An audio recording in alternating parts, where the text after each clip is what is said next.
ಇವತ್ತೊಂದು ಮಂಕುತಿಮ್ಮನ ಕಗ್ಗದಲ್ಲಿ ಒಂದು ಕಗ್ಗ ಹೋಗ್ತಾಯಿದ್ದೆ, ಭಾಳ ಇಂಟ್ರೆಸ್ಟಿಂಗ್ ಇತ್ತು.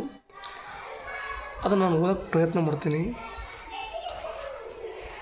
ಓರ್ವನೇ ನಿಲುವೆ ನೀನುತ್ಕಟ ಕ್ಷಣಗಳಲ್ಲಿ, ಓರ್ವನೇ ನಿಲುವೆ ನೀನುತ್ಕಟ ಕ್ಷಣಗಳಲ್ಲಿ, ಧರ್ಮ ಸಂಕಟಗಳಲ್ಲಿ, ಜೀವ ಸಮರದಲ್ಲಿ, ನಿರ್ವಾಣ ದೀಕ್ಷೆಯಲ್ಲಿ, ನಿರ್ಯಾಣ ಘಟ್ಟದಲ್ಲಿ, ನಿರ್ಮಿತ್ರ ನೆರಳು ಕಲಿ ಮಂಕುತಿಮ್ಮ. ಎಷ್ಟು ಚೆಂದ ಬರೆದಿದ್ದಾರೆ ಅಂತಂದರೆ, ನಿರ್ಮಿತ್ರ ನೆರಳು ಕಲಿ ಅಂತಂತಂದ್ರೆ ಸ್ನೇಹಿತರ ಇಲ್ಲದೆ ಥರ ಬದುಕೋದು ಅಂತ ಅಲ್ಲ.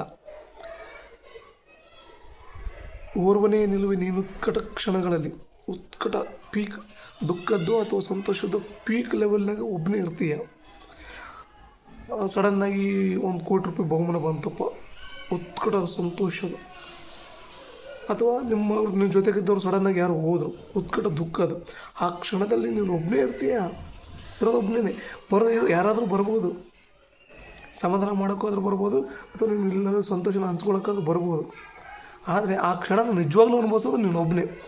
ಅದಕ್ಕಂತ ನಾವು ಓರ್ವನೇ ನಿಲುವು ನೀನುತ್ಕಟ ಕ್ಷಣಗಳಲ್ಲಿ, ಧರ್ಮ ಸಂಕಟಗಳಲ್ಲಿ, ಜೀವ ಸಮರದಲ್ಲಿ. ಧರ್ಮ ಸಂಕಟ ಅಂತಂದರೆ ಯಾವುದೋ ಒಂದು ಹುಡುಗ ರೋಡ್ ದಾಟ್ತಿರ್ತಾರೆ, ನಿಮ್ಮ ಆಫೀಸ್ಗೆ ಹೋಗ್ತಿರ್ತೀರ, ಆಫೀಸ್ಗೆ ರೋಡ್ ಅವ್ನು ಕ್ರಾಸ್ ಮಾಡೋಕ್ಕಾಗ್ತಿರಲ್ಲ, ನೀವು ಆಫೀಸ್ ಲೇಟ್ ಆಗ್ತೀರಿ, ಅವ್ನು ಕ್ರಾಸ್ ಮಾಡಿಸ್ತಿರೋ ಅಥವಾ ಆಫೀಸ್ಗೆ ಹೋಗ್ತಿರೋ, ಇದು ಧರ್ಮ ಸಂಕಟ. ಇಂಥ ಧರ್ಮ ಸಂಕಟಗಳು ಜೀವನದಲ್ಲಿ ಹಲವಾರು ಬರ್ತಿರ್ತವೆ. ಅದನ್ನು ಧರ್ಮ ಸಂಕಟಗಳಲ್ಲಿ, ಜೀವ ಸಮರದಲ್ಲಿ, ಸಂಸಾರದಲ್ಲಿ ಗೊಜಲುಗಳು, ದಿನ ಹಂಗಾಯಿತು ಹಿಂಗಾಯಿತು, ಇದು ಸಂಸಾರದ ಗೊಜಲುಗಳು. ನಿರ್ವಾಣ ದೀಕ್ಷೆಯಲ್ಲಿ, ನಿರ್ಯಾಣ ಘಟ್ಟದಲ್ಲಿ. ನಿರ್ವಾಣ ದೀಕ್ಷೆ ಅಂತಂದರೆ ಸನ್ಯಾಸತ್ವ. ಸನ್ಯಾಸತ್ವ ಅಂದರೆ ಇಲ್ಲಿ ಪೂರ್ತಿ ಎಲ್ಲ ಬಿಟ್ಟು ಸನ್ಯಾಸತ್ವ ತೊಗೊಂಡ್ಬಿಡೋದು, ಮದುವೆ ಬೇಡ, ಮಕ್ಕಳು ಬೇಡ, ಸಂಸಾರ ಬೇಡ, ಹಂಗಲ್ಲ.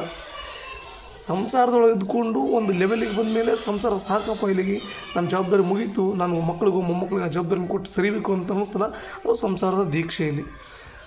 ಮತ್ತು ನಿರ್ವಾಣ ದೀಕ್ಷೆಯಲ್ಲಿ. ಮತ್ತು ನಿರ್ಯಾಣ ಘಟ್ಟದಲ್ಲಿ ಅಂದರೆ ಸಾವು. ನಾವೆಲ್ಲರೂ ಇಹಲೋಕನ ಬಿಟ್ಟು ಹೋದ ನಿರ್ಯಾಣ ದೀಕ್ಷೆಯಲ್ಲಿ. ಇಂಥ ಕ್ಷಣಗಳಲ್ಲೂ ಕೂಡ ನೀನು ಒಬ್ಬನೇ ಇರ್ತೀಯ ಅಂತಂದಾಗ ನಿರ್ಮಿತರನ್ನಿರೋದನ್ನು ಕಲಿ, ಪ್ರಾಕ್ಟೀಸ್ ಮಾಡು. ಒಬ್ಬಂಟಿಯಾಗಿರೋದನ್ನು ರೂಢಿ ಮಾಡ್ಕೊ.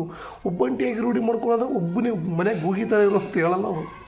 ನಿನ್ನ ಎಮೋಷನ್ಗಳನ್ನು, ನಿನ್ನ ಭಾವನೆಗಳನ್ನು ಮತ್ತೊಬ್ಬರ ಕೈಯಾಗ ಕೊಡ್ಲಿಕ್ಕೆ ಹೋಗ್ಬೇಡ ಅಂತ ಹೇಳ್ತಾರೆ ಅವರು. ಇನ್ಯಾರೂ ಬಂದಿಲ್ಲ, ಇನ್ಯಾರೋ ಹಂಗೆ ಮಾಡಬೇಕಾಗಿತ್ತು, ಇನ್ಯಾರೋ ಹಿಂಗೆ ಮಾಡಬೇಕಾಗಿತ್ತು, ನಾನು ನೋಡಲಿಲ್ಲ, ನಾನು ಕೇರ್ ಮಾಡಲಿಲ್ಲ, ನನ್ನ ಜೊತೆ ನನ್ನ ಫೀಲಿಂಗ್ಸ್ ಜೊತೆ ಆಟ ಆಡಿದರು ಅನ್ನೋದನ್ನು, ಆ ಭಾವನೆಯನ್ನು ಮತ್ತೊಬ್ಬರಿಗೆ ಕೊಡಬೇಡ. ಆದಷ್ಟು ಸ್ಟೇಬಲ್ ಆಗಿ ನಿನ್ನ ಜವಾಬ್ದಾರಿ ನೀನೇ ತಗೋ. ನಿನ್ನ ಫೀಲಿಂಗ್ಸ್ನ, ನಿನ್ನ ಭಾವನೆಗಳನ್ನ ಅದು ಬಿಟ್ಕೊ. ನೀವು ಒಬ್ಬನೇ ಇರೋದು ಕಲಿ, ಆರಾಮಾಗಿರೋದು ಕಲಿ. ಒಬ್ಬನೇ ಯಾರು ಇರಲಿ ಇಲ್ಲದೆ ಇರಲಿ, ಎಲ್ಲ ಬಿಟ್ಟಿರೋದಲ್ಲ, ಎಲ್ಲರ ಜೊತೆ ಎದ್ಕೊಂಡು ಅವ್ರು ಇಲ್ಲ ಅಂದರೂ ಕೂಡ ನಾನು ಒಬ್ಬನೇ ಆರಾಮಾಗಿರ್ಬೋದು ಅನ್ನೋದನ್ನು ಈಸಿಯಾಗಿ ಕಲ್ಕೊಳ್ಳೋ ಪ್ರಾಕ್ಟೀಸ್ ಮಾಡು, ರೂಢಿ ಮಾಡ್ಕೊ. ನಿರ್ಮಿತರ ನೆರಳು ಕಲಿ ಮಂಕುತಿಮ್ಮ, ಕಲ್ಕೊ. ಒಬ್ಬನೇ ಆಗಿರೋದ್ರಿಂದ ಕಲ್ಕೊಳ್ಳೋದ್ರಿಂದ ಇಂಥವೆಲ್ಲ ಕಿರಿಕಿರಿ ತಪ್ತವಂತ ಕಗ್ಗದ ಹೇಳ್ತಾರೆ. ಅದು ಎಲ್ಲರಿಗೂ ಭಾಳ ಲೈಫ್ ಲೆಸನ್ ಇದು. ಈ ಥರ ಬರೀಬೇಕಾದ್ರೆ ಅವರು ಮಂಕುತಿಮ್ಮನ ಕಗ್ಗ ಬರೆದಿರೋ DVG ಅವರು ಅದೆಷ್ಟು ಓದಿದ್ರು ಅಥವಾ ಅದೆಷ್ಟು ಜೀವನಾನುಭವ ಅನುಭವಿಸಿದ್ರು ಅಂತ ನನಗೆ ಈಗಲೂ ಅರ್ಥ ಆಗ್ತಿಲ್ಲ. ನನಗೆ ಇದು ಅರ್ಥ ಮಾಡ್ಕೊಳ್ಬೇಕಂದ್ರೆ 1-2-3 ದಿನ ಟೈಮ್ ತೊಗೊಳ್ತೀವಿ. ಕಗ್ಗ ಎಲ್ಲೋ ಕೇಳಿರ್ತೀವಲ್ಲ, ಓದಿರ್ತೀವಿ. ಆದರೆ ಈ ಥರ ಒಂದೊಂದು ಲೈನಿಗೂ ಒಂದೊಂದು ಪುಟಗಟ್ಟಲೆ ಇರುವಂಥ ಎಕ್ಸ್ಪ್ಲನೇಷನ್ ಅಷ್ಟು ಬರೆಯೋಷ್ಟು ತಾಕತ್ತನ್ನು ಅದು ಹೆಂಗೆ ಗಳಿಸ್ಕೊಂಡ್ರು ಪುಣ್ಯಾತ್ಮರು. ಬಟ್ ನೀವು ಮಕ್ಕಳಿಗೆ ಲಕ್ಷ ಕೊಟ್ಟು ಏನೇನೋ ಕಲಿಸ್ತೀರಿ ಅಂತ ಅವಾಗ ಬಿಡುವಿದ್ದಾಗ ಈ ಥರ ಕಗ್ಗಗಳನ್ನು 4 ಲೈನ್ ಕಲಿಸ್ಕೊಡ್ರಿ. ಕನ್ನಡ ನಾವು ನೀವು ಅನ್ಕೊಳಂಗಿಲ್ಲ. ಯಾರೋ ಬೇಂದ್ರೆಗೆ ಹೇಳಿದ್ರಂತೆ, ಬೇಂದ್ರೆ ಅವರೇ ನೀವು ಕನ್ನಡದ ಪದ್ಯ ಭಾಳ ಚಲೋ ಬರೀತೀರಿ ನೋಡ್ರಿ ಅಂದ್ರಂತ. ಅದಕ್ಕೆ ಬೇಂದ್ರೆ ಅಂದ್ರಂತ, ನಾನು ಕನ್ನಡದಾಗ ಪದ್ಯ ಚಲೋ ಬರೆಯಲ್ಲ ತಮ್ಮ, ಪದ್ಯ ಬರೆಯೋಕ್ಕೆ ಕನ್ನಡನೇ ಚಲೋ ಅದಂದ್ರಂತ. ಅದಕ್ಕೆ ಕನ್ನಡ ಓದಿಸೋದನ್ನು ಪ್ರಾಕ್ಟೀಸ್ ಮಾಡಿಸ್ರಿ. ಇದರಿಂದ ನಿಮ್ಮ ಮಕ್ಕಳಿಗೂ ಜೀವನದಾಗ ಹೆಲ್ಪ್ ಆಗ್ತದೆ, ನಿಮಗೂ ಕೂಡ ಭಾಳ ಕಗ್ಗ ಜಾಸ್ತಿ ಓದೋಕ್ಕೆ ಪ್ರಯತ್ನ ಮಾಡಿರಿ. ಅಲ್ಲಿವರೆಗೂ ಮತ್ತೆ ಒಂದು ಪುಸ್ತಕ ಅಥವಾ ಮತ್ತೊಂದು ಪುಸ್ತಕದ ಲೈನ್ಗಳು ಇಷ್ಟ ಆದರೆ ನಾನು ಮತ್ತೆ ಇದೇ ರೀತಿ ಹೇಳಕ್ಕೆ ಬರ್ತೀನಿ. ಅಲ್ಲಿವರೆಗೂ ನಮಸ್ಕಾರ.